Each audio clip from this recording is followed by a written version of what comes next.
po'chochi balam, po'choni bilan to'latib kelib. Keling, po'choningni bormi? Nima qilib o'tiribsan? Jo'nami?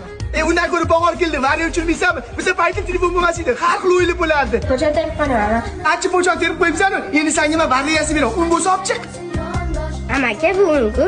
Sanlarchi hozir variyasi sanlar, skuchlayasiz sanlar. Bizana paytda undan yasalgan variyachi zo'r uchadi.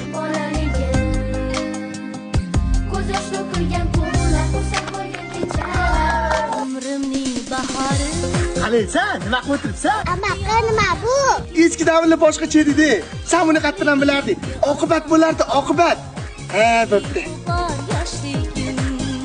Ha, po'chochi, hammaning uyga chaqirib yuribsan. Tez olib chiqadi, vahima qilib. Nima po'choch deyish bosh kerakmi? Bahor keldi deb sumalak qilyaptim. O'shanga hamma qo'shnilar aytib chiqyaptim. Bir mazaq oqibat tiklaymiz-da. Po'chochi, sen jinni bo'lib turib, sumalak qilaman do'stsanmi? Shu yoshligimizda o'tgan kunlarni sizlarga eslatgan men jinnimi? Yo, bolalarning qo'liga telefon berib qo'yib, yoshligini telefonga alishtirgan sizlar jinnimi? Gaplarim to'g'ri bo'lsa like bosinglar, noto'g'ri bo'lsa kommentariyada noto'g'ri deb yozinglar. Qadriyatlarimni unutib qo'ymaylik. Men nima qilganda ham o'z beramiz. Hammaga rahmat. Yoshlik qizni tashlab ketadi.